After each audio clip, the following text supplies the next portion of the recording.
सत श्री अकाल। TV84 देख रहे सारे दर्शकों का स्वागत है। मैं हरप्रीत कौर ते बुलेटिन की शुरुआत करते हैं हेडलाइंस के नाल। कारगिल विजय दिवस मौके कैप्टन अमरिंदर सिंह का भावुक वीडियो, शहीद हुए फौजियों को दी श्रद्धांजलि, कहा उन्होंने सारे फौजी वीरों को सलाम जिन्हों ने साडी राखी लई जानां वारियां अपनियां। नवजोत सिद्धू दी राह ते तुरे, लुधियाना उतरी दे विधायक राकेश पांडे, अपनी ही सरकार खिलाफ लगाया धरना, शहर के बिगड़े हालातों तो खफा ने राकेश पांडे। विधानसभा के मॉनसून सदन की कार्रवाई 2 दिन ही चलाउण तो विरोधी धिरां औखियां। आम आदमी पार्टी अकाली दल तो बाद लोक इंसाफ पार्टी के आगू सिमरजीत सिंह बैंस के तेवर भी होए तिखे। सदन 2 दिन की बजाय 20 दिन तक चलाउण की कीती मंग। बठिंडा के एक किसान को खुदकुशी लई मजबूर करने वाले आड़तीए की गिरफ्तारी लई हज़ारां किसान सड़कों ते उतरे। पुलिस की कार्रवाई तो नाखुश भारतीय किसान यूनियन एकता उग्राहां ने बठिंडा चंडीगढ़ मार्ग किया जाम। ते नहीं रुक रहा किसान खुदकुशियां का सिलसिला। मींह करके खराब हुई फसल कारण फरीदकोट के 2 किसानों ने की खुदकुशी। सरकार चुप, परिवार वालों मुआवजे की मांग। ते हुणे ने खबरां दा विस्तार। अज कारगिल विजय दिवस है। इस मौके कैप्टन ने एक वीडियो शेयर करदे लिखा है कि उन्हां सारे फौजी वीरां नूं सलाम जिन्हां साडी राखी अपनियां जानां वार के कीती। मुख्यमंत्री कैप्टन अमरिंदर सिंह अपने फौजी पिछोकड़ सदका फौज की बहादरी की शलाघा करन दा एक भी मौका नहीं गवाउंदे। अज कारगिल विजय दिवस के 20 साल पूरे होने ते उन्हां एक भावनात्मक वीडियो सांझी की। कैप्टन ने वीडियो शेयर करदे लिखा है कि अज कारगिल विजय दिवस मौके उन्हां सारे फौजी वीरां नूं सलाम है जिन्हां ने साडी राखी लई अपनियां जानां वार दित्तियां। 26 जुलाई 1999 नूं अज दे दिन ही कारगिल विच भारत ने पाकिस्तान ते जित हासिल कीती सी ते इस दौरान हज़ारां सैनिक भी शहीद हो गए सन। साडे फौजी वीरां दा बलिदान हमेशा साडे दिनां विच याद बन के रहेगा। On the 26th of July, we are celebrating the 20th anniversary of the Kargil War. In 1999 it took place, and it was a very brilliantly fought battle on the part of the 8th Division, which actually took the operation on. And all our officers and men from General Mohinder Puri downwards, who was commanding the division, to the brigade commanders and battalion commanders and the battalions themselves, the men who had been rushed up to those high features from the plains of northern India, and they had not acclimatized. They were given a few days to acclimatize. They did not know the terrain, and yet they were thrown into battle, and they performed brilliantly in the period that they fought. I think we lost 500 men killed. We lost about 1,200 wounded. 4 Paramveer Chakras were won by Lieutenant Pandey of 1st 11 Gurkhas. 2 from the 13 Jammu and Kashmir Rifles, Rifleman Sanjay Kumar and Captain Vikram Batra, who was killed in action during that operation. And Lieutenant Pandey was also killed in action. And the 4th was Grenadier Yadav of 18 Grenadiers. So they all performed brilliantly. What is interesting, and one must remember, is that in the Second World War, for every officer that was killed, 22 men were killed. The ratio was 22 to 1. And here, in a battalion like the 2nd Rajrif, Rajputana Rifles, it was virtually the same. It was about 7 officers were killed and wounded and about the same number of men. So it was the officer, the young officer, who always led. He had to lead because there were razor sharp ridges, and he had to be the man right in front.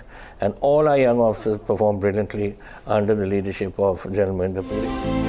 Of course, admiration is there, and we hope and pray that those families who have lost their loved ones during that war have, of course, you never forget one's loved ones, but we hope that God gives them the strength to live with that. And also to those who are wounded, and sometimes the wounds remain with you and continue to give you trouble right down to your deathbed, really. And we hope that all of them who are wounded get the solace, and that God gives them the courage to live with their wounds as long as they are in this world. Navjot Sidhu तो बाद कांग्रेस का एक होर विधायक अपनी ही सरकार खिलाफ प्रदर्शन करने नूं मजबूर है। लुधियाना उत्तरी तो कांग्रेसी विधायक राकेश पांडे इलाके का विकास चंगे तरीके नाल ना होने कारण धरने लगा रहा है। ਸ਼ਹਿਰ ਦੇ ਮਾੜੇ ਹਾਲਾਤਾਂ ਦੇ ਚਲਦਿਆਂ ਅੱਜ ਉਹਨਾਂ ਨੇ ਆਪਣੇ ਸਮਰਥਕਾਂ ਨਾਲ ਮਿਲ ਕੇ ਹੈਬੋਵਾਲ ਚੌਂਕ ਵਿੱਚ ਧਰਨਾ ਪ੍ਰਦਰਸ਼ਨ ਸ਼ੁਰੂ ਕਰ ਦਿੱਤਾ ਤੇ ਮੇਅਰ ਖਿਲਾਫ ਨਾਅਰੇਬਾਜ਼ੀ ਸ਼ੁਰੂ ਕਰ ਦਿੱਤੀ। ਇਸ ਦੌਰਾਨ ਉਹਨਾਂ ਪੰਜਾਬ ਦੇ ਉੱਚ ਅਧਿਕਾਰੀਆਂ ਨਾਲ ਗੱਲ ਕਰਨ ਤੇ ਮੇਅਰ ਬਲਕਾਰ ਸਿੰਘ ਸੰਧੂ ਤੇ ਪੱਖਪਾਤ ਕਰਨ ਦੇ ਇਲਜ਼ਾਮ ਲਗਾਏ। ਉਹਨਾਂ ਕਿਹਾ ਕਿ ਉਹਨਾਂ ਕਈ ਵਾਰ ਲੁਧਿਆਣਾ ਦੇ ਮੇਅਰ ਨਾਲ ਮੀਟਿੰਗ ਕਰ ਆਪਣੇ ਇਲਾਕੇ ਦੀਆਂ ਦਿੱਕਤਾਂ ਬਾਰੇ ਗੱਲਬਾਤ ਕੀਤੀ, ਪਰ ਉਹਨਾਂ ਵੱਲੋਂ ਇਸ ਦਾ ਹੱਲ ਨਹੀਂ ਕੀਤਾ ਜਾ ਰਿਹਾ। ਇਸ ਦੇ ਨਾਲ ਹੀ ਉਹਨਾਂ ਮੇਅਰ ਬਲਕਾਰ ਤੇ ਹੋਰ ਕਈ ਇਲਜ਼ਾਮ ਵੀ ਲਗਾਏ। ਵਿਧਾਇਕ ਦੇ ਧਰਨੇ ਤੇ ਬੈਠੇ ਹੋਣ ਦਾ ਸੁਣ ਮੇਅਰ ਬਲਕਾਰ ਮੌਕੇ ਤੇ ਪਹੁੰਚ ਉਹਨਾਂ ਨੂੰ ਸਮਝਾਉਣ ਲੱਗੇ ਤਾਂ ਰਾਕੇਸ਼ ਪਾਂਡੇ ਨੇ ਉਹਨਾਂ ਦੀ ਕੋਈ ਗੱਲ ਨਾ ਸੁਣਦਿਆਂ ਉਹਨਾਂ ਨੂੰ ਮੌਕੇ ਤੇ ਹੀ ਕਾਫੀ ਗੱਲਾਂ ਸੁਣਾ ਦਿੱਤੀਆਂ। ਹੁਣ ਇਸ ਮੁੱਦੇ ਤੇ ਦੇਖਣਾ ਹੈ ਕਿ ਮਾਮਲਾ ਆਪਸ ਵਿੱਚ ਸੁਲਝ ਜਾਂਦਾ ਹੈ ਜਾਂ ਇਹ ਗੱਲ ਹਾਈ ਕਮਾਨ ਤੱਕ ਪਹੁੰਚ ਕੇ ਹੀ ਕਿਸੇ ਨਤੀਜੇ ਤੇ ਪਹੁੰਚੇਗੀ। ਧਰਨਾ ਬੇਸਿਕਲੀ ਅਸੀਂ ਲਗਾਉਣਾ ਨਹੀਂ ਸੀ ਚਾਹੁੰਦੇ, ਪਰ ਪਬਲਿਕ ਦੀ ਜੋ ਮੁਸ਼ਕਲ ਹੈ ਉਸ ਨੂੰ ਦੇਖਦੇ ਹੋਏ ਇਹ ਰਸਤਾ ਰੋਕਣਾ ਪਿਆ ਸੀ। ਬਾਕੀ ਪਬਲਿਕ ਨੂੰ ਵੀ ਤੰਗ ਨਹੀਂ ਕਰਨਾ ਚਾਹੁੰਦੇ, ਕਿਉਂਕਿ ਬਹੁਤ ਦੇਰ ਦਾ ਇਹ ਮਸਲਾ ਅੱਜ ਦਾ ਨਹੀਂ ਹੈਗਾ। ਪਿਛਲੀ ਸਰਕਾਰ ਦੇ ਦੌਰਾਨ 'ਚ ਵੀ ਪਿਛਲੇ ਮੇਅਰ ਨੂੰ ਔਰ ਮੈਂਬਰ ਸਾਹਿਬਾਨ ਨੂੰ ਸਾਰਿਆਂ ਨੂੰ ਮੈਂ ਮੀਟਿੰਗ ਦੇ ਵਿੱਚ ਵੀ ਹਮੇਸ਼ਾ ਉਹਨਾਂ ਨਾਲ ਜ਼ਿਕਰ ਕਰਦਾ ਰਿਹਾ। ਇਸ ਵਾਰ ਜਦੋਂ ਕਾਂਗਰਸ ਦੀ ਸਰਕਾਰ ਆਈ ਹੈ ਤਾਂ ਸਾਨੂੰ ਆਸ ਸੀ ਕਿ ਇਸ ਸਮੱਸਿਆ ਦਾ ਅਸੀਂ ਹੱਲ ਸੌਖੇ ਢੰਗ ਦੇ ਨਾਲ ਕਰ ਲਵਾਂਗੇ ਔਰ ਪ੍ਰੋਪਰ ਕਰ ਲਾਂਗੇ। ਮੈਂ ਪਬਲਿਕ ਨੂੰ ਇੱਥੇ ਦੀ ਹੈਬੋਵਾਲ ਵੈਲਫੇਅਰ ਐਸੋਸੀਏਸ਼ਨ ਨੂੰ, ਸ਼ਕਤੀ ਵਿਹਾਰ ਐਸੋਸੀਏਸ਼ਨ ਨੂੰ, ਸਾਰੇ ਕਾਉਂਸਲਰ ਸਾਹਿਬਾਨ ਜੋ ਇਲਾਕੇ ਦੇ ਨੇ ਇੱਥੇ ਬੈਠੇ ਨੇ, ਤੁਸੀਂ ਦੇਖ ਸਕਦੇ ਹੋ, ਅਸੀਂ ਸਾਰਿਆਂ ਨੇ ਇਕੱਠੇ ਹੋ ਕੇ, ਮੈਂ ਪਿੱਛੇ ਜੇ ਲਾਸਟ ਅੱਜ ਮਹੀਨੇ ਦੇ ਕਰੀਬ ਹੋਣ ਲੱਗਾ ਮੀਟਿੰਗ ਕਰਕੇ ਆਇਆ ਸੀ। ਉਸ ਵਕਤ ਵੀ ਅਸੀਂ ਨਾਲ ਆਪਣੀ ਮੀਟਿੰਗ ਦੇ ਵਿੱਚ ਇਸ ਚੀਜ਼ ਦਾ ਜ਼ਿਕਰ ਕੀਤਾ ਸੀਗਾ ਕਿ ਆਪਾਂ ਪੁਰਾਣੇ ਦਿੱਕਤ ਇਹ ਆ ਰਹੀ ਹੈਗੀ ਇਲਾਕੇ ਨੂੰ ਤੇ ਇਸ ਨੂੰ ਦੂਰ ਕੀਤਾ ਜਾਵੇ ਔਰ ਇਹਦਾ ਪ੍ਰੋਪਰ ਹੱਲ ਕਰੋ, ਪਰ ਉਸ ਦੇ ਬਾਵਜੂਦ ਕੋਈ ਵੀ ਹੱਲ ਨਹੀਂ ਕੀਤਾ ਗਿਆ। ਅਸੀਂ ਇਹ ਨਹੀਂ ਚਾਹੁੰਦੇ ਹੈਗੇ ਕਿ ਪਬਲਿਕ ਨੂੰ ਕਿਸੇ ਤਰ੍ਹਾਂ ਦੀ ਤਕਲੀਫ ਹੋਵੇ, ਪਰ ਜਦੋਂ ਗੱਲ ਆਪਣੀ ਹੀ ਸਰਕਾਰ, ਆਪਣੀ ਮੇਅਰ, ਆਪਣੇ ਬੰਦੇ ਨਾ ਸੁਣਨ ਤਾਂ ਮਜਬੂਰ ਹੋ ਕੇ ਸਾਨੂੰ ਇਹ ਧਰਨਾ ਲਗਾਉਣਾ ਪਿਆ। ਪਰ ਮੇਰੀ ਇਹ ਹਮੇਸ਼ਾ ਪ੍ਰਾਇੋਰਟੀ ਰਹੀ ਹੈ ਕਿ ਪਬਲਿਕ ਦਾ ਕੰਮ ਪਹਿਲਾਂ ਸਮੂਥਲੀ ਹੋਣਾ ਚਾਹੀਦਾ ਔਰ ਉਸ ਵਾਸਤੇ ਫਿਰ ਜੇ ਪਿਆਰ ਨਾਲ ਕੋਈ ਨਹੀਂ ਮੰਨਦਾ ਤਾਂ ਜਿਹੜਾ ਵੀ ਰਸਤਾ ਅਖਤਿਆਰ ਕਰਨ ਦੀ ਜ਼ਰੂਰਤ ਹੈ ਉਹ ਅਸੀਂ ਕਰਾਂਗੇ। ਹੁਸ਼ਿਆਰਪੁਰ ਜ਼ਿਲ੍ਹੇ ਦੇ ਹਲਕਾ ਉੜਮੁੜ ਟਾਂਡਾ ਤੋਂ ਵਿਧਾਇਕ ਸੰਗਤ ਸਿੰਘ ਗਿਲਜੀਆਂ ਨੇ ਆਪਣੇ ਲੋਕਾਂ ਨੂੰ ਵੱਡੀ ਸੌਗਾਤ ਦਿੱਤੀ ਹੈ। ਗਿਲਜੀਆਂ ਨੇ ਆਪਣੇ ਹਲਕੇ ਦੇ ਲੋਕਾਂ ਲਈ ਮੋਬਾਈਲ ਹਸਪਤਾਲ ਸ਼ੁਰੂ ਕਰ ਦਿੱਤਾ ਹੈ।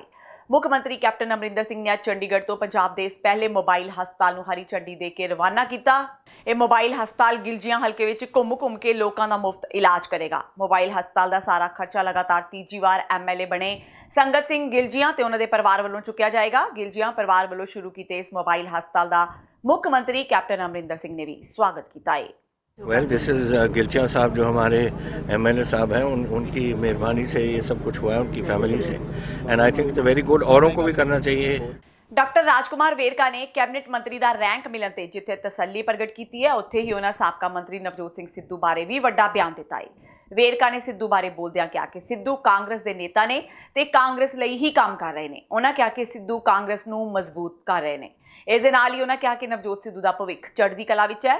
ਇਸ ਦੌਰਾਨ ਉਹਨਾਂ ਅਕਾਲੀ ਭਾਜਪਾ ਸਰਕਾਰ ਨੂੰ ਲੰਮੇ ਹੱਥੀ ਲੈਂਦਿਆਂ ਕਿਹਾ ਕਿ ਉਹਨਾਂ ਨੂੰ ਤਾਂ ਖੁਦ ਨਹੀਂ ਪਤਾ ਹੁੰਦਾ ਕਿ ਕਿੰਨੀਆਂ ਸੀਟਾਂ ਤੇ ਚੋਣ ਲੜਨੀ ਹੈ। ਉਹਨਾਂ ਕਿਹਾ ਕਿ ਇਹ ਦੋ ਭਾਂਡੇ ਨੇ, ਇੱਕ ਅਕਾਲੀ ਦਲ ਦਾ ਤੇ ਦੂਜਾ ਭਾਜਪਾ ਦਾ, ਜੋ ਖੜਕ ਕੇ ਚਿੱਬੇ ਹੋ ਰਹੇ ਨੇ। ਉਹਨਾਂ ਕਿਹਾ ਕਿ ਪਹਿਲਾਂ ਆਪਣਾ ਭਾਂਡਾ ਤਾਂ ਸਿੱਧਾ ਰੱਖੋ, ਕਾਂਗਰਸ ਦੀ ਫਿਕਰ ਨਾ ਕਰੋ। ਮੁੱਖ ਮੰਤਰੀ ਕੈਪਟਨ ਅਮਰਿੰਦਰ ਸਿੰਘ ਜੀ ਦਾ ਧੰਨਵਾਦ ਕਰਦਾ ਮੈਂ ਕਿ ਉਹਨਾਂ ਨੇ ਮੈਨੂੰ ਕੈਬਨਿਟ ਮਿਨਿਸਟਰ ਦਾ ਰੈਂਕ ਦਿੱਤਾ ਹੈ। ਔਰ ਜਿੱਥੋਂ ਤੱਕ ਸਵਾਲ ਤੁਸੀਂ ਆਪਣੀ ਹੁਣੇ ਗੱਲ 'ਚ ਕਿਹਾ ਨਵਜੋਤ ਸਿੰਘ ਸਿੱਧੂ ਵਾਲੀ ਕਹਾਣੀ, ਨਵਜੋਤ ਸਿੰਘ ਸਿੱਧੂ ਕਾਂਗਰਸ ਦੇ ਨੇਤਾ ਹੈ ਔਰ ਕਾਂਗਰਸ ਵਾਸਤੇ ਕੰਮ ਕਰ ਰਹੇ ਹੈ। ਔਰ ਜਿੱਥੋਂ ਤੱਕ ਸਵਾਲ ਕਿਸੇ ਮੰਤਰੀ ਮੰਡਲ 'ਚ ਕਿਸੇ ਨੂੰ ਸ਼ਾਮਲ ਕਰਨ ਦਾ, ਉਹ ਮੁੱਖ ਮੰਤਰੀ ਜੀ ਨੇ ਦੇਖਣਾ, ਉਹਨਾਂ ਦਾ ਪ੍ਰੋਰੋਗੇਟਿਵ ਹੈ। ਮੇਰੇ ਕੋਲ ਜ਼ਿੰਮੇਵਾਰੀ ਵੇਅਰ ਹਾਊਸ ਦੀ ਹੈ ਔਰ ਵੇਅਰ ਹਾਊਸ ਦੀ ਜ਼ਿੰਮੇਵਾਰੀ ਮੈਂ ਬਾਖੂਬੀ ਨਿਭਾ ਰਿਹਾ। ਉਹਨਾਂ ਦਾ ਧੰਨਵਾਦ ਕਰਦਾ ਹੈ ਕਿ ਉਹਨਾਂ ਨੇ ਇਹਦੇ ਨਾਲ ਮੈਨੂੰ ਕੈਬਨਿਟ ਮਿਨਿਸਟਰ ਦਾ ਰੈਂਕ ਦਿੱਤਾ ਹੈ। ਕੈਪਟਨ ਅਮਰਿੰਦਰ ਸਿੰਘ ਦੇ ਮੰਤਰੀ ਮੰਡਲ ਵੱਲੋਂ ਵਿਧਾਨ ਸਭਾ ਦਾ 5 ਦਿਨਾਂ ਇਜਲਾਸ ਰੱਦ ਕਰ 2 ਦਿਨ ਹੀ ਸਦਨ ਦੀ ਕਾਰਵਾਈ ਚਲਾਉਣ ਦੇ ਐਲਾਨ ਤੋਂ ਬਾਅਦ ਵਿਰੋਧੀ ਧਿਰਾਂ ਨੇ ਕੈਪਟਨ ਸਰਕਾਰ ਤੇ ਖੂਬ ਨਿਸ਼ਾਨੇ ਵਿੰਨੇ। ਆਮ ਆਦਮੀ ਪਾਰਟੀ ਤੇ ਸ਼੍ਰੋਮਣੀ ਅਕਾਲੀ ਦਲ ਤੋਂ ਬਾਅਦ ਲੋਕ ਇਨਸਾਫ ਪਾਰਟੀ ਦੇ ਮੁਖੀ ਸਿਮਰਜੀਤ ਸਿੰਘ ਬੈਂਸ ਨੇ ਵੀ ਮੌਨਸੂਨ ਇਜਲਾਸ ਨੂੰ 20 ਦਿਨਾਂ ਤੱਕ ਕੀਤੇ ਜਾਣ ਦੀ ਮੰਗ ਕੀਤੀ ਹੈ। ਸਿਮਰਜੀਤ ਸਿੰਘ ਬੈਂਸ ਨੇ ਕਿਹਾ ਕਿ ਸਪੀਕਰ ਇਜਲਾਸ ਨੂੰ ਘੱਟੋ-ਘੱਟ 3 ਹਫ਼ਤਿਆਂ ਦਾ ਕਰਨ ਤਾਂ ਜੋ ਕਿਸਾਨ ਖੁਦਕੁਸ਼ੀਆਂ ਵਿੱਚ ਹੋਏ ਚਿੰਤਾਜਨਕ ਵਾਧੇ, ਪੜ੍ਹੇ ਲਿਖੇ ਨੌਜਵਾਨਾਂ ਦੁਆਰਾ ਖੁਦਕੁਸ਼ੀਆਂ ਦੇ ਵਰਤਾਰੇ, ਬਿਜਲੀ ਦਰਾਂ ਵਿੱਚ ਹੋਏ ਲੱਖ ਤੋੜ ਵਾਧੇ, ਨੀਲੇ ਕਾਰਡਾਂ ਤੇ ਲੀਕ ਫੇਰ ਕੇ ਗਰੀਬਾਂ ਤੇ ਦਲਿਤਾਂ ਵਿਰੁੱਧ ਕੀਤੇ ਵਿਤਕਰੇ ਤੇ ਦਲਿਤ ਵਿਦਿਆਰਥੀਆਂ ਨੂੰ ਵਜ਼ੀਫੇ ਜਾਰੀ ਨਾ ਕਰਨਾ ਆਦਿ ਭਖਦੇ ਮਸਲਿਆਂ ਤੇ ਵਿਸਥਾਰ ਵਿੱਚ ਚਰਚਾ ਕੀਤੀ ਜਾ ਸਕੇ। ਸਿਰਫ ਨਾਮ ਦਾ ਸੈਸ਼ਨ ਹੈਗਾ, ਸੈਸ਼ਨ ਨਹੀਂਗਾ। ਮੇਰਾ ਖਿਆਲ 2 ਦਿਨ ਦਾ ਵੀ ਨਹੀਂ ਸੈਸ਼ਨ ਬਣਦਾ। ਦੇਖਣ ਨੂੰ ਲੱਗਦਾ ਵੀ 2 ਤੋਂ 6 ਤਰੀਕ ਕੁਛ ਨਹੀਂ ਹੈਗਾ। ਬਹੁਤ ਵੱਡੇ ਵੱਡੇ ਇਸ਼ੂ, ਚਾਹੇ ਬੇਰੁਜ਼ਗਾਰੀ ਦਾ, ਨਸ਼ੇ ਦਾ, ਚਾਹੇ ਉਹ ਗੁਰੂ ਗ੍ਰੰਥ ਸਾਹਿਬ ਬੇਅਦਬੀ ਕਾਂਡ ਦੇ ਉੱਤੇ ਕਲੋਜ਼ਰ ਰਿਪੋਰਟ CBI ਦੀ ਆ, ਪਾਣੀਆਂ ਦੇ ਇਸ਼ੂ ਹੈਗੇ ਆ, ਨਸ਼ੇ ਦਾ ਇਸ਼ੂ, ਬਹੁਤ ਵੱਡੇ ਵੱਡੇ ਪੰਜਾਬ ਦੇ ਵਿੱਚ ਇਸ਼ੂ ਆ, ਤੇ ਸੈਸ਼ਨ ਸਿਰਫ 2 ਦਿਨ ਦਾ। ਸਰਕਾਰ ਆਪਣੀਆਂ ਨਾਕਾਮੀਆਂ ਨੂੰ ਛੁਪਾਉਣ ਵਾਸਤੇ ਲੰਗੜਾ ਸੈਸ਼ਨ ਹੈਗਾ। ਕੀ ਗੰਜੀ ਨਹਾਊ ਤੇ ਕੀ ਨਿਚੋੜੂ, 2 ਦਿਨ ਦੇ ਵਿੱਚ ਕੀ ਪ੍ਰਸ਼ਨ ਕਾਲ, ਕੀ ਅਸੀਂ ਉੱਥੇ ਬਹਿਸ ਕਰਾਂਗੇ। ਸੋ ਇਹ ਸਰਕਾਰ ਨੂੰ ਸੈਸ਼ਨ ਘੱਟੋ ਘੱਟ ਜਿਹੜਾ 20 ਦਿਨ ਦਾ ਕਰਨਾ ਚਾਹੀਦਾ। ਧੂਰੀ ਦੇ ਵਿਧਾਇਕ ਦਲਬੀਰ ਗੋਲਡੀ ਵੱਲੋਂ ਬਣਵਾਈ ਸੜਕ ਤੇ ਵਿਵਾਦ ਖੜਾ ਹੋ ਗਿਆ ਹੈ।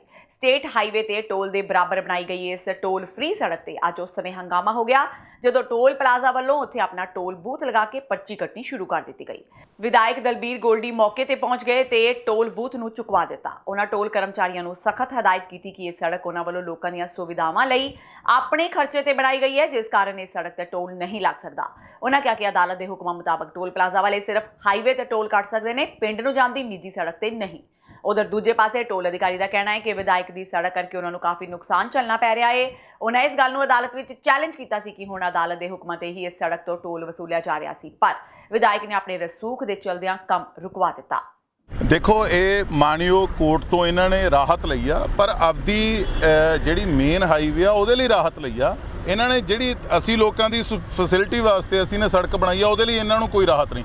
ਅੱਜ ਇੱਥੇ ਕੱਟਣਾ ਸੀ, ਮੈਨੂੰ ਮੌਕੇ ਤੇ ਪਤਾ ਲੱਗਿਆ ਤੇ ਮੈਂ ਇਹਨਾਂ ਨੂੰ ਸਖਤ ਨਿਰਦੇਸ਼ ਦਿੱਤੇ ਨੇ। ਮੈਂ ਕਿਹਾ ਵੀ ਮੇਰੇ ਵਾਲੀ ਸੜਕ ਜਿਹੜੀ ਅਸੀਂ ਲੋਕਾਂ ਦੀ ਮਦਦ ਨਾਲ ਬਣਾਈ ਹੋਈ ਆ, ਉਹਦੇ ਤੇ ਲੰਘਦੇ ਬੰਦੇ ਦੀ ਪਰਚੀ ਨਹੀਂ ਕੱਟਣੀ। ਆਪਦੀ ਜਿਹੜੀ ਮੇਨ ਹਾਈਵੇ ਆ ਤੁਸੀਂ ਉਹਦੀ ਪਰਚੀ ਕੱਟੋ, ਟੋਲ ਲਾਓ। ਤੇ ਨੰਬਰ 2 ਜਿਹੜਾ ਇਹਨਾਂ ਨੂੰ ਸੰਗਰੂਰ ਮਾਨਯੋਗ ਕੋਰਟ ਨੇ ਇਹਨਾਂ ਦੇ ਹੱਕ ਦੇ ਵਿੱਚ ਫੈਸਲਾ ਦਿੱਤਾ, ਉਹਨੂੰ ਮੈਂ ਹਾਈ ਕੋਰਟ ਚੈਲੰਜ ਕਰਿਆ ਹੋਇਆ। ਉਹ ਅੱਜ ਉੱਥੇ ਨੋ ਵਰਕ ਚੱਲ ਰਿਹਾ, ਕੱਲ ਵੀ ਉੱਥੇ ਨੋ ਵਰਕ ਸੀ।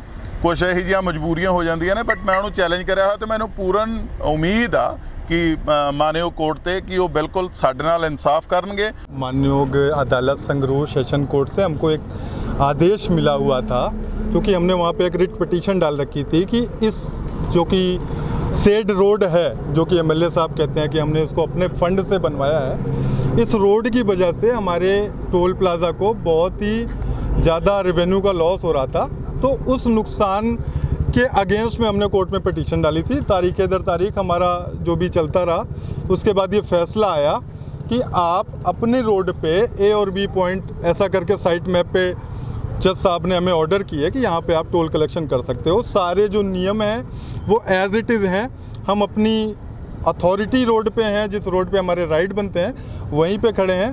उसके बाद आप देख ही रहे हैं कि एमएलए साहब ने अपने प्रभाव से इस काम को भी रुकवा दिया और मानयोग अदालत से और प्रशासन से हमारी दरखास्त है कि काम को चलने दें और आदेशों की पालना।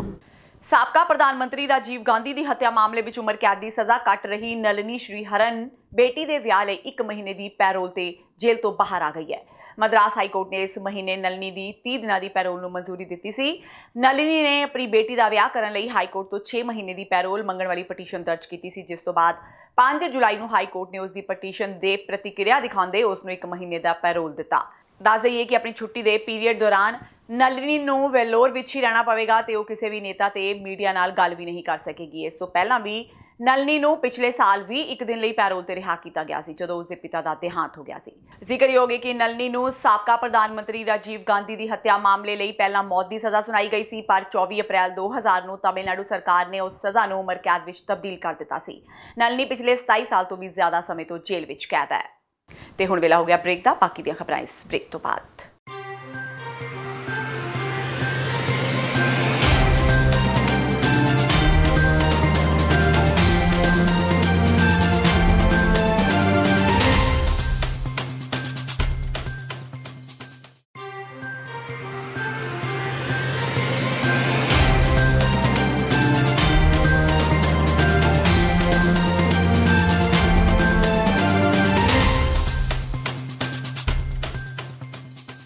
ਬ੍ਰੇਕ ਤੋਂ ਬਾਅਦ TV 84 ਦੇ ਖਬਰਾਂ ਦੇ ਬੁਲੇਟਿਨ ਵਿੱਚ ਸਵਾਗਤ ਹੈ। ਵਧਦੇ ਹਾਂ ਅਗਲੀ ਖਬਰ ਵੱਲ। ਬਠਿੰਡਾ ਦੇ ਇੱਕ ਕਿਸਾਨ ਨੂੰ ਖੁਦਕੁਸ਼ੀ ਲਈ ਮਜਬੂਰ ਕਰਨ ਵਾਲੇ ਆੜ੍ਹਤੀਏ ਦੀ ਗ੍ਰਿਫਤਾਰੀ ਲਈ ਅੱਜ ਭਾਰਤੀ ਕਿਸਾਨ ਯੂਨੀਅਨ ਏਕਤਾ ਉਗਰਾਹਾਂ ਨੇ ਸੈਂਕੜੇ ਕਿਸਾਨਾਂ ਨਾਲ ਮਿਲ ਕੇ ਬਠਿੰਡਾ ਚੰਡੀਗੜ੍ਹ ਕੌਮੀ ਮਾਰਗ ਜਾਮ ਕਰ ਦਿੱਤਾ। ਜ਼ਿਕਰਯੋਗ ਹੈ ਕਿ ਮਨਜੀਤ ਸਿੰਘ ਨਾਮ ਦੇ ਕਿਸਾਨ ਨੇ ਕੁਝ ਸਮਾਂ ਪਹਿਲਾਂ ਆੜ੍ਹਤੀਏ ਤੋਂ ਦੁਖੀ ਹੋ ਕੇ ਖੁਦਕੁਸ਼ੀ ਕਰ ਲਈ ਸੀ, ਜਿਸ ਖਿਲਾਫ ਕਾਰਵਾਈ ਲਈ ਕਿਸਾਨਾਂ ਨੇ ਪਹਿਲਾਂ ਵੀ ਧਰਨਾ ਪ੍ਰਦਰਸ਼ਨ ਕੀਤਾ ਸੀ, ਪਰ ਪੁਲਿਸ ਵੱਲੋਂ ਅਜੇ ਤੱਕ ਉਸ ਦੀ ਗ੍ਰਿਫਤਾਰੀ ਨਹੀਂ ਕੀਤੀ ਗਈ। ਅੱਜ ਬਠਿੰਡਾ ਵਿੱਚ ਕਿਸਾਨਾਂ ਦਾ ਸ਼ਾਂਤਮਈ ਪ੍ਰਦਰਸ਼ਨ ਸੀ, ਪਰ ਪੁਲਿਸ ਨੇ ਉਹਨਾਂ ਨੂੰ ਸ਼ਹਿਰ ਵਿੱਚ ਦਾਖਲ ਨਹੀਂ ਹੋਣ ਦਿੱਤਾ, ਜਿਸ ਕਾਰਨ ਗੁੱਸੇ ਵਿੱਚ ਕਿਸਾਨਾਂ ਨੇ ਬਠਿੰਡਾ ਚੰਡੀਗੜ੍ਹ ਹਾਈਵੇ ਤੇ ਹੀ ਜਾਮ ਲਗਾ ਦਿੱਤਾ ਤੇ ਐਲਾਨ ਕੀਤਾ ਕਿ ਜਦੋਂ ਤੱਕ ਆੜ੍ਹਤੀਏ ਦੀ ਗ੍ਰਿਫਤਾਰੀ ਨਹੀਂ ਹੁੰਦੀ ਉਦੋਂ ਤੱਕ ਉਹ ਇਸੇ ਤਰ੍ਹਾਂ ਧਰਨੇ ਤੇ ਬੈਠੇ ਰਹਿਣਗੇ। ਖੁਦਕਸ਼ੀ ਕੀਤੀ ਮਨਜੀਤ ਸਿੰਘ ਨੇ, ਆੜ੍ਹਤੀਆਂ ਨੇ ਉਹਦਾ ਲਗਭਗ 20 ਲੱਖ ਰੁਪਇਆ ਦੱਬ ਲਿਆ। ਉਹਦੀ ਸ਼ਿਕਾਇਤ ਹੋਈ, ਉਲਟਾ ਉਹਦੀ ਕੁੱਟਮਾਰ ਕਰਨ ਗਏ, ਉਹ ਸੁਣੀ ਨਹੀਂ ਕਿਸੇ ਨੇ। ਉਸ ਤੋਂ ਬਾਅਦ ਅਸੀਂ ਪ੍ਰਸ਼ਾਸਨ ਨੂੰ ਮਿਲਿਆ ਵੀ ਆਹ ਬਣਦਾ ਹੈ, ਉਹਦੇ ਪਰਚਾ ਦਰਜ ਕਰੋ। ਕੇਰਾ ਮੰਨ ਕੇ ਵੀ ਪਰਚਾ ਦਰਜ ਕਰਦੇ ਆ, ਪਰਚਾ ਦਰਜ ਹੁੰਦਾ ਰੋਕ ਲਿਆ। ਉਸ ਤੋਂ ਬਾਅਦ ਪਰਚਾ ਦਰਜ ਹੋਇਆ, ਥਾਣੇ ਦਾ ਮਤਲਬ ਧਰਨਾ ਦੇ ਕੇ 2-3 ਦਿਨ ਲਗਾਤਾਰ ਘਰੋਂ ਹੋਣ ਤੋਂ ਬਾਅਦ ਪਰਚਾ ਦਰਜ ਹੋਇਆ। ਪਰਚਾ ਦਰਜ ਕਰ ਲਿਆ। ਉਸ ਤੋਂ ਬਾਅਦ ਆੜ੍ਹਤੀਆਂ ਨੂੰ ਐਡੀ ਉਹ ਭਰੋਸਾ ਦਿੱਤਾ ਉਹਨਾਂ ਨੇ ਵੀ ਤੁਹਾਡੇ ਅਸੀਂ ਤੱਤੀ ਬਾਹ ਨਹੀਂ ਲੱਗਣ ਦਿੰਦੇ, ਤੇ ਉਹੀ ਉਹਨਾਂ ਨੇ ਕੀਤੀ ਹੈ। ਕੇਸ ਨੂੰ ਖਾਰਜ ਕਰਨ ਦੀ ਖਾਤਰ ਜਿਹਨੂੰ ਮਤਲਬ ਉਹ ਕੋਰਟ ਦੇ ਵਿੱਚ ਉਹ 22 ਤਰੀਕ ਨੂੰ ਲਾਤਾ, ਤੇ ਸਾਡੇ ਨਾਲ ਬਲਫ ਇਹ ਕਰਦੇ ਆ ਵੀ ਅਸੀਂ ਰਿਪੋਰਟ ਇਹਦਾ ਫੈਸਲਾ 10 ਦਿਨਾਂ 'ਚ ਕਰਾਂਗੇ। 22 ਨੂੰ ਲੱਗਦੀ ਹੈ, 22 ਨੂੰ ਵੀ ਸਾਨੂੰ SSP ਮਿਲਦਾ ਹੈ, 23 ਨੂੰ ਸਾਨੂੰ ਟਾਈਮ ਦਾ, ਅਸੀਂ 23 ਨੂੰ ਫਿਰ ਮਿਲਦੇ ਹਾਂ। ਐਡਾ ਵੱਡਾ ਜਿਹਨੂੰ ਧੋਖਾ ਜਾਂ ਝੂਠ ਮਾਰ ਰਹੇ ਆ। ਸਾਡਾ ਇਹ ਹਰ ਹਾਲਤ ਫੈਸਲਾ ਹੈ। ਅੱਜ ਅਸੀਂ ਬਠਿੰਡੇ ਦੇ ਵਿੱਚ ਸ਼ਾਂਤਪੂਰਵਕ ਰੈਲੀ ਕਰਨੀ ਸੀ, ਆਪਦਾ ਇਕੱਠ ਦਾ ਵਿਖਾਵਾ ਕਰਨਾ ਸੀ ਕਿ ਆਹ ਲੋਕ ਇਨਸਾਫ ਭਾਲਦੇ ਆ। ਉਸ ਤੋਂ ਬਾਅਦ ਅਸੀਂ ਅਗਲਾ ਐਲਾਨ ਕਰਨਾ ਸੀ, ਪਰ ਇਹਨਾਂ ਨੇ ਸਾਨੂੰ ਇੱਕ ਪੱਧਰ ਨਾਲ, ਜਿਵੇਂ ਜੱਟ ਬੋਲੀ 'ਚ ਕਹਿਣਾ ਹੋਵੇ, ਝੋਗਾ ਚੱਕਦਾ ਵੀ ਅਸੀਂ ਆ ਖੜੇ ਆੜ੍ਹਤੀਆਂ ਨਾਲ ਕੈਂਸਲੇਸ਼ਨ ਭਰਤੀ ਉਹਦੇ ਕੋਰਟ ਚਲਾਤਾ, ਤੁਸੀਂ ਕਰ ਲਓ ਜਿਹੜਾ ਕੁਝ ਕਰਨਾ ਹੈ। ਉਹਦੇ ਜਵਾਬ 'ਚ ਰੋਸ ਦੇ ਵਜੋਂ ਅਸੀਂ ਆਹ ਟ੍ਰੇਲਰ ਦਿਖਾ ਰਹੇ ਹਾਂ। ਅਸਲੀ ਫਿਲਮ ਇਹ ਤੋਂ ਬਾਅਦ ਪੈਣੀ ਹੈ। ਪਟਿਆਲਾ ਜ਼ਿਲ੍ਹੇ ਵਿੱਚ ਰਾਜਪੁਰਾ ਲਾਗਲੇ ਪਿੰਡ ਖੇੜੀ ਗੰਡਿਆਂ ਦੇ 2 ਨਾਬਾਲਗ ਸਕੇ ਭਰਾਵਾਂ ਦੀ ਅਜੇ ਤੱਕ ਕੋਈ ਉਗ-ਸੁਗ ਨਹੀਂ ਮਿਲ ਸਕੀ। ਇਹ ਦੋਵੇਂ ਭਰਾ ਜਸ਼ਨਦੀਪ ਸਿੰਘ ਤੇ ਹਸਨਦੀਪ ਸਿੰਘ ਬੀਤੀ 22 ਜੁਲਾਈ ਦੀ ਰਾਤ ਤੋਂ ਭੇਦ ਭਰੀ ਹਾਲਤ ਵਿੱਚ ਲਾਪਤਾ ਨੇ। ਬੀਤੀ 23 ਤੇ 24 ਜੁਲਾਈ ਨੂੰ 2 ਦਿਨ ਤਾਂ ਸਥਾਨਕ ਪਿੰਡ ਵਾਸੀਆਂ ਨੇ ਮੁੱਖ ਸੜਕ ਰਾਜਪੁਰਾ ਪਟਿਆਲਾ ਉੱਤੇ ਧਰਨਾ ਲਗਾ ਰੱਖਿਆ ਸੀ, ਪਰ ਬੁੱਧਵਾਰ ਰਾਤੀ ਪੁਲਿਸ ਵੱਲੋਂ ਦੋਵੇਂ ਭਰਾਵਾਂ ਦਾ ਛੇਤੀ ਪਤਾ ਲਗਾਉਣ ਦਾ ਭਰੋਸਾ ਦਵਾ ਕੇ ਇਹ ਧਰਨਾ ਚੁੱਕ ਦਿੱਤਾ ਗਿਆ ਸੀ। ਕੱਲ ਪੰਚਕੂਲਾ ਤੋਂ ਪੁੱਜੀ NDRF ਦੀ ਟੀਮ ਨੇ ਕਿਸ਼ਤੀਆਂ ਦੀ ਮਦਦ ਨਾਲ ਪਿੰਡ ਦੇ ਛੱਪੜ ਵਿੱਚ ਵੀ ਭਾਲ ਕੀਤੀ ਸੀ, ਪਰ ਕੋਈ ਫਾਇਦਾ ਨਹੀਂ ਹੋਇਆ। ਪ੍ਰਸ਼ਾਸਨ ਵੱਲੋਂ ਪਿੰਡ ਵਾਸੀਆਂ ਤੇ ਵੀ ਚੌਕਸ ਨਜ਼ਰ ਰੱਖੀ ਜਾ ਰਹੀ ਹੈ ਕਿ ਕਿਧਰੇ ਉਹ ਦੁਬਾਰਾ ਰੋਹ ਵਿੱਚ ਨਾ ਆ ਜਾਣ। ਜਾਂਚ ਚੱਲ ਰਹੀ ਹੈ, ਚਲੋ ਜਾਂਚ ਵਧੀਆ ਚੱਲ ਰਹੀ ਹੈ, ਪਰ ਪੁਲਿਸ ਜੋ ਇਹ ਕਰ ਰਹੀ ਹੈ, ਜੋ ਪਹਿਲਾਂ ਕਰਿਆ ਹੁੰਦਾ ਪੁਲਿਸ ਨੇ, ਤਾਂ ਮੇਰੇ ਬੱਚੇ ਲੱਭ ਜਾਂਦੇ ਜੀ। ਇਹਨਾਂ ਕੋਲ ਵਾਇਰਲੈਸਾਂ ਨੇ, ਇਹਨਾਂ ਕੋਲ ਮੋਬਾਈਲ ਨੇ, ਇਹਨਾਂ ਕੋਲ ਸਾਰੇ ਜ਼ਿਲ੍ਹੇ ਦੇ ਸਾਰਾ ਕੋਲ ਫੋਨ ਨੇ, ਸਾਰਾ ਕੋਲ ਟੂਲ ਟੈਕਸ ਲੱਗ ਰਹੇ ਨੇ। ਜਿੱਥੇ ਵੀ ਦੇਖੋ ਜਾਂਦੇ ਆਪਾਂ ਸ਼ਹਿਰ 'ਚ ਜਾਂਦੇ ਟੂਲ ਟੈਕਸ ਨੇ, ਜਿੱਥੇ ਚੈਕਿੰਗ ਹੋਈ ਹੁੰਦੀ ਮੇਰੇ ਬੱਚੇ ਕਿਤੇ ਨਹੀਂ ਜਾਂਦੇ।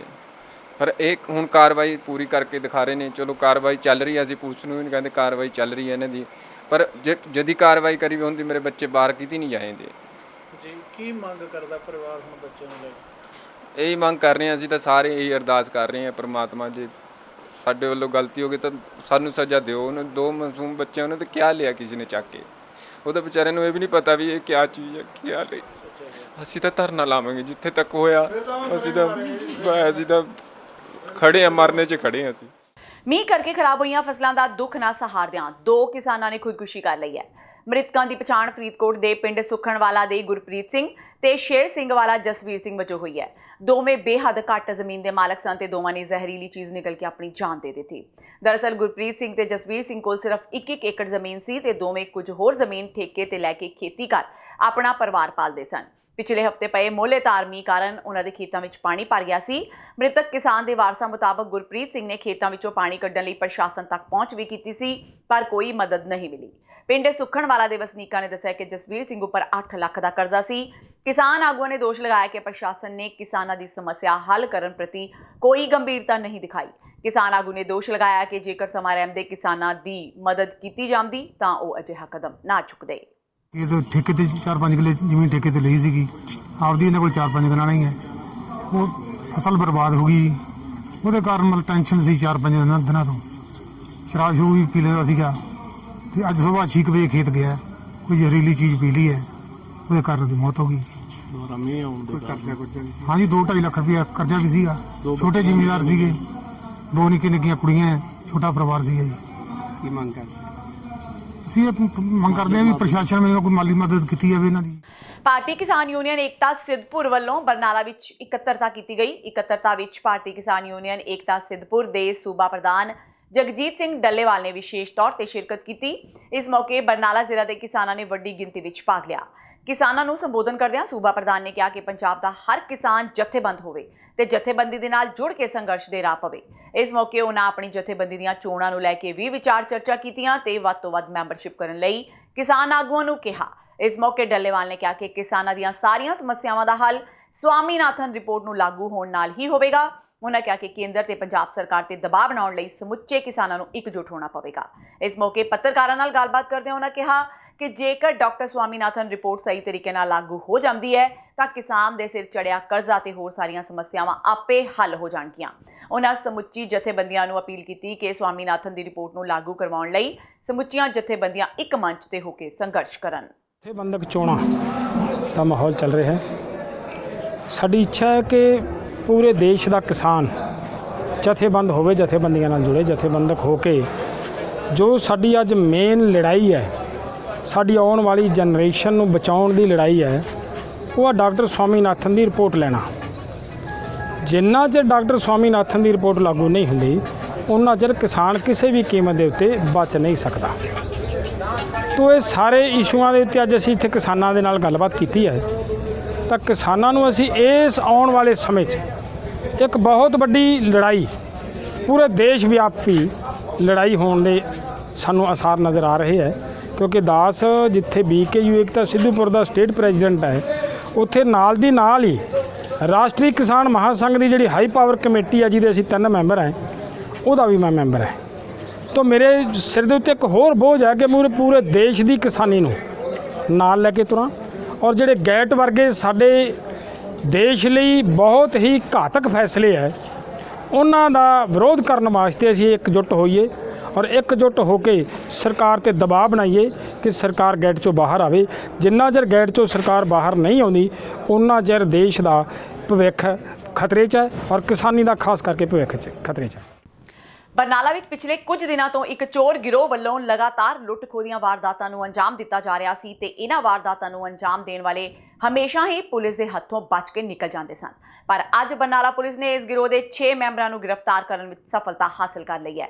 ਬਰਨਾਲਾ ਪੁਲਿਸ ਨੇ ਪ੍ਰੈਸ ਕਾਨਫਰੰਸ ਕਰਦਿਆਂ ਦੱਸਿਆ ਕਿ ਪਿਛਲੇ ਕਈ ਮਹੀਨਿਆਂ ਤੋਂ ਬਰਨਾਲਾ ਵਿੱਚ ਲੁੱਟ-ਖੋਹ ਦੀਆਂ ਵਾਰਦਾਤਾਂ ਵਿੱਚ ਵਾਧਾ ਹੋ ਰਿਹਾ ਸੀ, ਜਿਸ ਕਾਰਨ ਇਲਾਕੇ ਵਿੱਚ ਦਹਿਸ਼ਤ ਦਾ ਮਾਹੌਲ ਸੀ ਤੇ ਇੱਕ ਸੂਚਨਾ ਦੇ ਆਧਾਰ ਤੇ ਪੁਲਿਸ ਨੇ ਕਾਰਵਾਈ ਕਰਦਿਆਂ 6 ਵਿਅਕਤੀਆਂ ਨੂੰ ਗ੍ਰਿਫਤਾਰ ਕੀਤਾ ਹੈ। ਪੁਲਿਸ ਨੇ ਇਹਨਾਂ ਕੋਲੋਂ ਵੱਡੀ ਮਾਤਰਾ ਵਿੱਚ ਹਥਿਆਰ, ਪਿਸਤੌਲ, 3 ਮੋਬਾਈਲ ਤੇ ਇੱਕ ਮੋਟਰਸਾਈਕਲ ਕਬਜ਼ੇ ਵਿੱਚ ਲੈ ਲਿਆ ਹੈ। ਸਾਨੂੰ ਇਤਲਾਹ ਮਿਲੀ ਵੀ 25 ਤਰੀਕ ਨੂੰ ਟ੍ਰਾਈਡੈਂਟ ਫੈਕਟਰੀ ਕੋਲੇ ਇੱਕ ਬੇਆਬਾਦ ਜਗ੍ਹਾ ਆ ਗਈ, ਉੱਥੇ ਕੁਝ ਬੰਦੇ ਅਸਲਾ ਹਥਿਆਰ ਲੈ ਕੇ ਮਾਰੂ ਹਥਿਆਰਾਂ ਨਾਲ ਕੋਈ ਲੁੱਟ ਖੋਹ ਦੀ ਵਾਰਦਾਤ ਨੂੰ ਅੰਜਾਮ ਦੇਣ ਵਾਸਤੇ ਪਲਾਨ ਕਰ ਰਹੇ ਨੇ। ਜਿੱਥੇ ਅਸੀਂ ਜਾ ਕੇ ਜਦੋਂ ਮੌਕੇ ਤੇ ਉਹਨਾਂ ਨੂੰ ਆਪਣੇ ਹਥਿਆਰਾਂ ਸਮੇਤ ਕਾਬੂ ਕੀਤਾ, ਰੇਡ ਕਰਕੇ ਉਹਨਾਂ ਤੋਂ 2 ਕਿਰਪਾਨਾਂ, ਇੱਕ ਖੰਡਾ, ਇੱਕ 에ਅਰ ਪਿਸਟਲ ਤੇ ਇੱਕ ਰੌੜ ਬਰਾਮਦ ਹੋਇਆ। ਬਰਾਮਦ ਉਹਨਾਂ ਦੇ ਪਰਚਾ ਦਰਜ ਕੀਤਾ ਗਿਆ। ਪਰਚਾ ਦਰਜ ਕਰਕੇ ਉਹਨਾਂ ਤੋਂ ਪੁੱਛਗਿੱਛ ਕੀਤੀ ਜਾ ਰਹੀ ਆ। ਪੁੱਛਗਿੱਛ ਦੇ ਵਿੱਚ ਸਾਹਮਣੇ ਇਹ ਆਇਆ ਵੀ ਇਹ ਮੋਬਾਈਲ ਰਾਤ ਨੂੰ 10-11 ਵਜੇ ਬਾਅਦ ਨਸ਼ਾ ਮਾੜਾ ਮੋਟਾ ਨਸ਼ਾ ਕਰਕੇ ਨਿਕਲਦੇ ਆ, ਕੋਈ ਰਾਹਗੀਰ ਜਾਂਦਾ ਉਹਨੂੰ ਘੇਰ ਲੈਣਾ, ਜੇ ਤਾਂ ਉਹਨੇ ਇਹੀ ਮੰਨ ਗਿਆ ਫਿਰ ਤਾਂ ਲੈ ਲੈਂਦੇ, ਸਰਟੀਫਿਕੇਟ ਵੀ ਮਾਰਦੇ ਸੀਗੇ ਜੀ। ਹਾਂ ਜੀ, ਇਹ ਪਤਾ ਸੀ ਪੁੱਛ ਪੜਤਾਲ ਸਾਹਮਣੇ ਆਇਆ ਵੀ ਸੁਲਫਾ ਵਗੈਰਾ ਇਹ ਕੋਈ ਲੈਂਦੇ ਆਗੇ, ਗਰੀਬ ਘਰਾਂ ਦੇ ਆਗੇ, ਪੂਰਤੀ ਇਹਨਾਂ ਦੀ ਹੁੰਦੀ ਨਹੀਂ ਪੈਸੇ ਦੀ, ਇਹ ਲੁੱਟ ਖੋਹ ਪੈਸਾ ਨੂੰ ਅੰਜਾਮ ਦੇ ਕੇ ਲੁੱਟ ਖੋਹ ਕਰਦੇ ਆ। ਇਹਨਾਂ ਤੇ ਜੀ 399, 402, 115 IPC 2559 ਦਾ ਪਰਚਾ ਦਿੱਤਾ ਜੀ ਅਸੀਂ ਨੇ। ਅੱਜ ਇਹਨਾਂ ਨੂੰ ਮਾਨਯੋਗ ਅਦਾਲਤ 'ਚ ਪੇਸ਼ ਕਰਕੇ ਇਹਨਾਂ ਰਿਮਾਂਡ ਲਿਆ ਜਾਊਗਾ। ਹੋਰ ਵੀ ਉਮੀਦ ਹੈ ਵੀ ਇਹਨਾਂ ਤੋਂ ਕਾਫੀ ਕੁਝ ਬਰਾਮਦ ਹੋਊਗਾ। ਮੋਗਾ ਦੇ ਪਿੰਡ ਸੱਦਾ ਸਿੰਘਵਾਲਾ ਦੇ ਲੋਕਾਂ ਨੇ ਬਿਜਲੀ ਦੀਆਂ ਤਾਰਾਂ ਚੋਰੀ ਕਰਨ ਵਾਲੇ 2 ਚੋਰਾਂ ਨੂੰ ਕਾਬੂ ਕੀਤਾ ਹੈ। ਲੋਕਾਂ ਵੱਲੋਂ ਚੋਰਾਂ ਦੀ ਕੁੱਟਮਾਰ ਕੀਤੀ ਗਈ ਤੇ ਵੀਡੀਓ ਵੀ ਬਣਾਈ ਗਈ। ਇਸ ਵੀਡੀਓ ਵਿੱਚ ਦੋਵੇਂ ਚੋਰ ਆਪਣਾ ਗੁਨਾਹ ਕਬੂਲਦੇ ਨਜ਼ਰ ਆ ਰਹੇ ਨੇ। ਬਾਅਦ ਵਿੱਚ ਚੋਰਾਂ ਨੂੰ ਪੁਲਿਸ ਹਵਾਲੇ ਕਰ ਦਿੱਤਾ ਗਿਆ। ਚੋਰਾਂ ਕੋਲੋਂ ਭਾਰੀ ਮਾਤਰਾ ਵਿੱਚ ਚੋਰੀ ਕੀਤੀ ਬਿਜਲੀ ਦੀਆਂ ਤਾਰਾਂ ਵੀ ਬਰਾਮਦ ਹੋਈਆਂ। ਪਿੰਡ ਸੱਦਾ ਸਿੰਘ ਵਾਲੇ ਤੋਂ ਸਾਨੂੰ ਇੱਕ ਫੋਨ ਆਇਆ ਸੀ ਵੀ ਕੋਈ ਉਹਨਾਂ ਦੀ ਤਾਰ ਮੋਟਰ ਤੋਂ ਤਾਰ ਵਗੈਰਾ ਲਾਈ ਜਾਂਦਾ ਤੇ ਉਹਨਾਂ ਨੇ ਜਿਹੜੇ ਉਹ ਫੜੇ ਸੀਗੇ, ਫੜ ਕੇ ਸਾਡੇ ਸਪੁਰਦ ਕਰਤੇ ਆ। ਅਸੀਂ ਇਹਨਾਂ ਦੀ ਜਿਹੜੀ ਪੁੱਛਗਿੱਛ ਕਰ ਰਹੇ ਹਾਂ, ਜੋ ਐਵੀਡੈਂਸ ਸਾਹਮਣੇ ਆਉਂਦੀ ਹੈ ਤਾਂ ਇਹਨਾਂ ਦੇ ਬਰਖਲਾਫ ਉਹਦੇ ਮੁਤਾਬਕ ਕਾਰਵਾਈ ਕਰਾਂਗੇ। ਕਿੰਨੇ ਜਾਣੇ ਸੀਗੇ ਜੀ ਇਹ 2 ਜਣੇ ਆ, ਫਿਲਹਾਲ 2 ਜਣੇ ਹੋਰ ਦੱਸਦੇ ਆ ਜਿਹੜੇ ਮੌਕੇ ਤੋਂ ਦੌੜ ਗਏ ਸੀ। ਉਹਨਾਂ ਨੂੰ ਅਰੈਸਟ ਕਰਨ ਤੋਂ ਬਾਅਦ ਹੀ ਜਿਹੜੀ ਕਾਰਵਾਈ ਜਿਹੜੀ ਅਸਲ ਸਾਹਮਣੇ ਆਉ। 8ਵੇਂ ਗੁਰੂ ਸ਼੍ਰੀ ਗੁਰੂ ਹਰਕ੍ਰਿਸ਼ਨ ਜੀ ਦਾ ਪ੍ਰਕਾਸ਼ ਦਿਹਾੜਾ ਸ਼੍ਰੀ ਹਰਿਮੰਦਰ ਸਾਹਿਬ ਵਿਖੇ ਸ਼ਰਧਾ ਭਾਵਨਾ ਨਾਲ ਮਨਾਇਆ ਗਿਆ। ਇਸ ਮੌਕੇ ਵੱਡੀ ਗਿਣਤੀ ਵਿੱਚ ਸੰਗਤਾਂ ਗੁਰੂ ਘਰ ਨਤਮਸਤਕ ਹੋਣ ਪਹੁੰਚੀਆਂ। ਸੰਗਤਾਂ ਨੇ ਪਵਿੱਤਰ ਸਰੋਵਰ ਵਿੱਚ ਇਸ਼ਨਾਨ ਕੀਤਾ ਤੇ ਦਰਬਾਰ ਸਾਹਿਬ ਵਿਖੇ ਨਤਮਸਤਕ ਹੋ ਕੇ ਪਰਮ ਪਿਤਾ ਪਰਮਾਤਮਾ ਦਾ ਆਸ਼ੀਰਵਾਦ ਲਿਆ। ਸ਼੍ਰੀ ਅਖੰਡ ਪਾਠ ਸਾਹਿਬ ਦੇ ਭੋਗ ਉਪਰੰਤ ਰਾਗੀ ਜਥਿਆਂ ਨੇ ਗੁਰਬਾਣੀ ਕੀਰਤਨ ਨਾਲ ਸੰਗਤਾਂ ਨੂੰ ਨਿਹਾਲ ਕੀਤਾ। ਇਸ ਮੌਕੇ ਪਹੁੰਚੀਆਂ ਸੰਗਤਾਂ ਨੇ ਗੁਰਪੁਰਬ ਦੀਆਂ ਵਧਾਈਆਂ ਦਿੱਤੀਆਂ ਤੇ ਸਭ ਨੂੰ ਬਾਣੀ ਪੜ੍ਹਨ ਸੁਣਨ ਨੂੰ ਪ੍ਰੇਰਿਆ। ਗੁਰੂ ਹਰਕ੍ਰਿਸ਼ਨ ਸਾਹਿਬ ਜੀ ਸਿੱਖਾਂ ਦੇ 8ਵੇਂ ਤੇ ਸਭ ਤੋਂ ਛੋਟੀ ਉਮਰ ਦੇ ਗੁਰੂ ਸਾਹਿਬ ਨੇ, ਜਿਨ੍ਹਾਂ ਨੇ ਚੇਚਕ ਤੇ ਹੈਜ਼ੇ ਦੀ ਬਿਮਾਰੀ ਤੋਂ ਪੀੜਤ ਦਿੱਲੀ ਵਾਸੀਆਂ ਦੀ ਸੇਵਾ ਕਰ ਉਹਨਾਂ ਨੂੰ ਤੰਦਰੁਸਤ ਕੀਤਾ ਸੀ। ਅੱਜ ਗੁਰੂ ਹਰਕ੍ਰਿਸ਼ਨ ਪਾਤਸ਼ਾਹ ਦਾ ਜਨਮ ਦਿਨ ਹੈਗਾ। ਬਹੁਤ ਸੰਗਤਾਂ ਧੂਮਧਾਮ ਨਾਲ ਮਨਾ ਰਹੀਆਂ ਔਰ ਬਹੁਤ ਕਿਰਪਾ ਹੈ। ਇਹਨਾਂ ਦਰਸ਼ਨ ਕੀਤਿਆਂ ਇਹਨਾਂ ਦੇ ਜੀਵਨ ਦੇ ਵਿੱਚ ਜਿਹੜੇ ਲੋਕ ਦਰਸ਼ਨ ਕਰਦੇ ਸੀ ਉਹਨਾਂ ਦੇ ਦੁੱਖ ਦੂਰ ਕੱਟੇ ਜਾਂਦੇ ਸੀਗੇ।